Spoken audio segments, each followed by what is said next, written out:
Hi అండి. ఈరోజు recipe బుల్దాక్ cheesy noodles.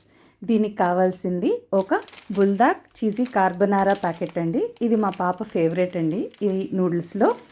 So నేను తీసుకున్నది నూడిల్స్, దానికి చీజ్ పౌడరు అండ్ బుల్దాక్ సాస్ ఇచ్చారండి. అది కాకుండా స్ప్రింగ్ ఆనియన్స్, తర్వాత ఒక egg and chicken cheese sausages అండి. ఈ సాసేజెస్ తర్వాత ఫ్రై చేసుకుంటాను. సో ఇవి కావాల్సిన ఇంగ్రీడియంట్స్. ఫస్ట్ ఒక గిన్నెలో నేను 600 ml వాటర్ తీసుకున్నానండి. ఒక glass 300 ml, so 2 glasses water పోసుకొని ఆ వాటర్ బాయిల్ అయ్యే వరకు వెయిట్ చేశానండి. బాయిల్ అయ్యాక ఈ నూడిల్స్ అందులో వేసేయడమే. వేసి నేను ఇలా కొంచెం అది కలిసేలా చేసి మూత పెట్టేశాను. సో ఈలోపు నూడిల్స్ బాయిల్ అవుతూ ఉంది సిమ్లో.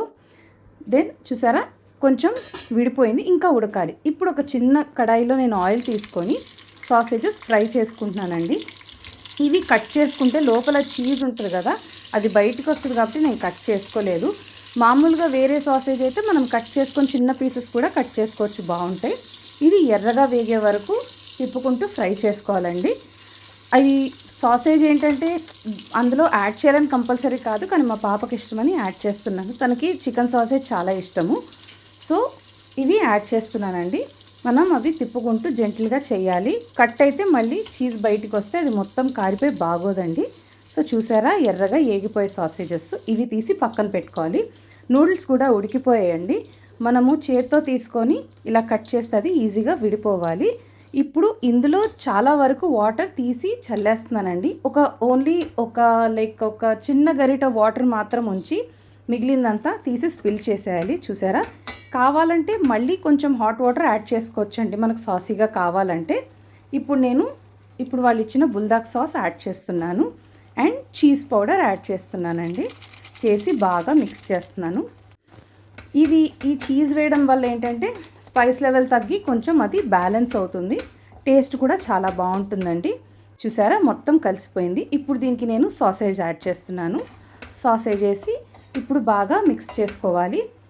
అండ్ ఇప్పుడు స్ప్రింగ్ ఆనియన్స్ యాడ్ చేస్తున్నాను. మనం కొంచెం వాటర్ ఎక్స్ట్రా వేసుకున్నా బాగుంటుందండి, కానీ కుక్ చేసిన వాటర్ మాత్రం మనం చల్లేయాలి. అది ఏ నూడిల్స్కైనా మనం అదే ఫాలో అవ్వాలండి. ఇదిగోండి, ఇప్పుడు మొత్తం ఉడికిపోయింది. ఎగ్ని సెంటర్లో అలా వేస్తున్నాను. వేసి నేను లిడ్ పెట్టేస్తున్నాను.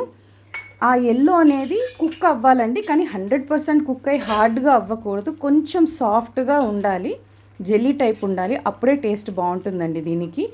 సో చూసారా, ఎగ్ లైట్ కుక్ అయింది. ఇంకా కొంచెం దాని మీద సూప్ వేసేసి నేను మళ్ళీ మూత పెట్టాను. మూత పెడితే ఇప్పుడు నీట్గా కుక్ అయిపోయిందండి. ఇంకా లాస్ట్లో కొంచెం మిగిలిన స్ప్రింగ్ ఆనియన్స్ కూడా వేసేసాను.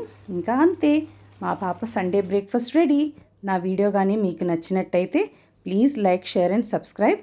అండ్ కమెంట్స్లో ఒకసారి మీరు ఈ రెసిపీ ట్రై చేసి ఎలా వచ్చింది, మీకు నచ్చిందా అని చెప్పి నాకు ఒకసారి కమెంట్స్లో చెప్పండి. Thank you so much for watching.